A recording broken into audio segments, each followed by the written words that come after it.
Hey there everybody, this week in our Eberron deep dive, we are going to be looking into the Elven nation of Aerenal and the Aerenal elves and their Undying Court. Let's take a look.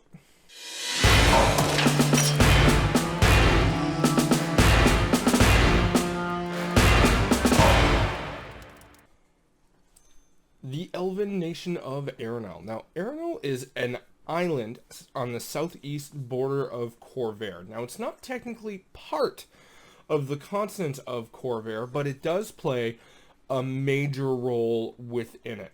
And what that is it supplies sorewood, mainly to House Lorandar, also some to the Lazar Principalities, and bronzewood. Bronzewood's a little bit more restricted towards the Aerenal elves, but the sorewood is what's important here. And that sorewood is a special wood that is used in the construction of all airships.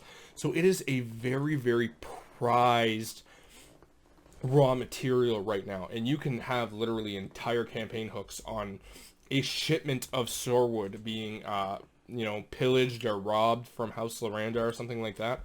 You have tons of options there, and to really stress the importance of sorewood. And this is supplied by the elves of Aerenal in a very limited quantity. House Lorandar only gives so much per year.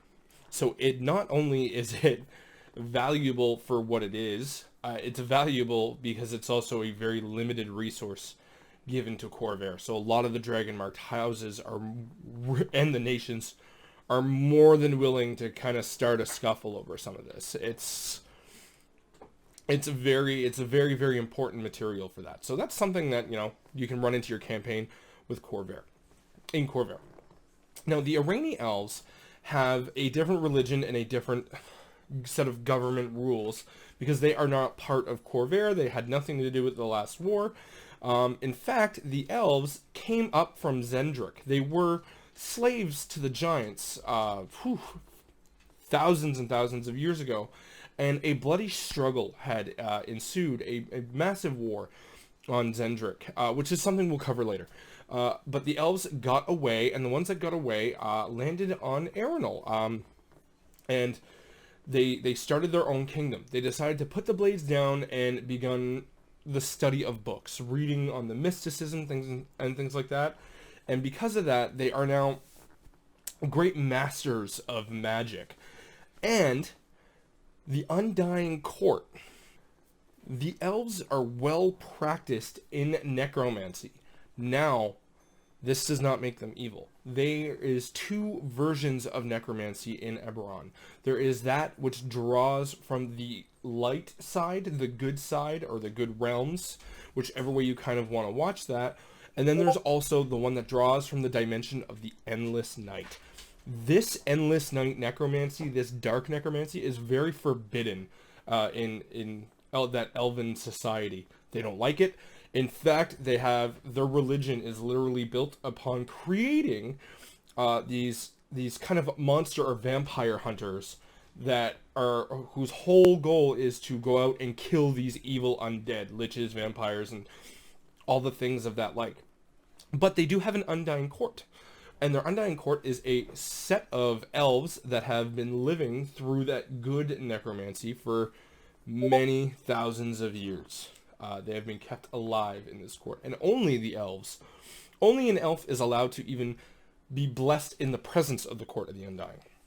So this is kind of something that you can kind of play with the elf character. If you're looking for good one-on-one roleplay, things like that, and they land in Aerenal, that would be something that could be fun. Or perhaps you have an Aerenal elf character that is working for the Undying Court. So this is kind of their mentality. That's how they function.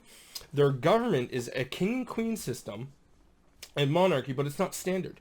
The king and queen are put in place by the Undying Court, and they are a brother and sister.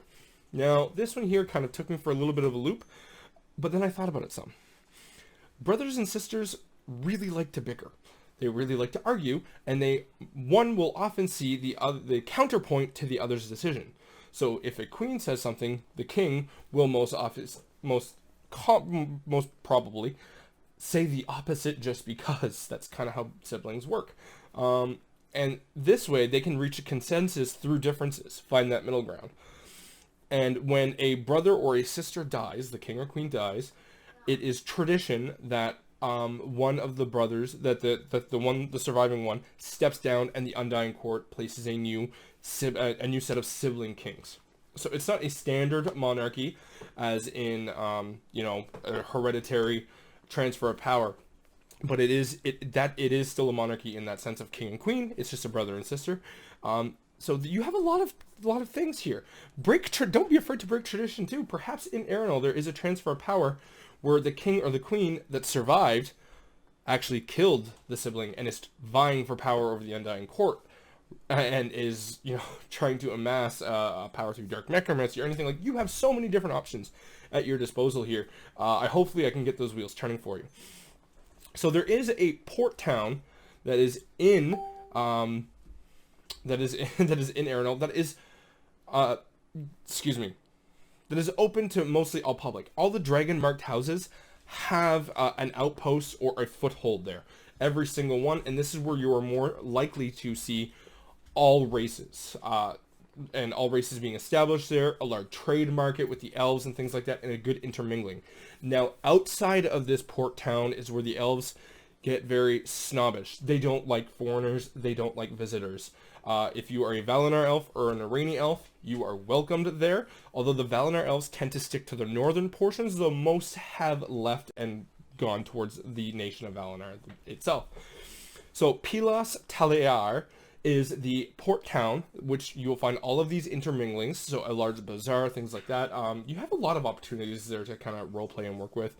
The capital of Aerenal is Shea Cardal. So it's the seat of the sibling kings, although it is not the seat of the Undying Court. That is Shea Mordai, where it's just a place of kind of ancient power, if you so would. There's a lot of different things to work on it.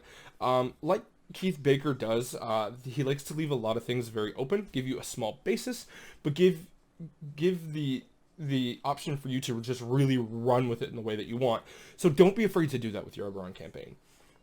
It's not like, here is this set of lore and work with it, and if you want to change the DM in your personal game, go. He has personally built into the Eberron system this, here's the basics, run with it as you may, and this is very apparent in Aerenal. So the north is the portions of Valinor. Shea Mordai is the Undying Court, the ancient seat there. You could really think ancient magic, ancient stonework.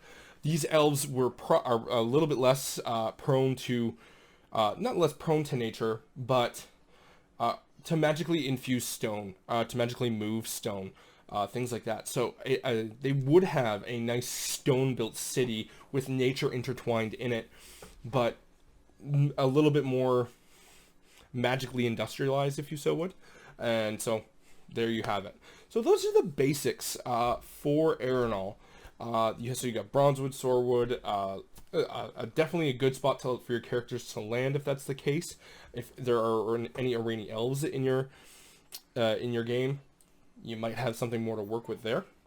Now, I was talking with some people on stream, and we are thinking of running perhaps like every 3 week to a month one-shot game set in Eberron, where I will build a one-shot within a nation and play with you guys. So stay tuned for that. Nothing's set in stone yet. I'm working some things out and kind of getting things prepared, so we would be doing that on stream, which I do stream on Twitch every Tuesday, Thursday, and Saturday. Come watch Shadowlands World of Warcraft get streamed and chill out. You want to come ask me some DM questions? I always love talking D&D.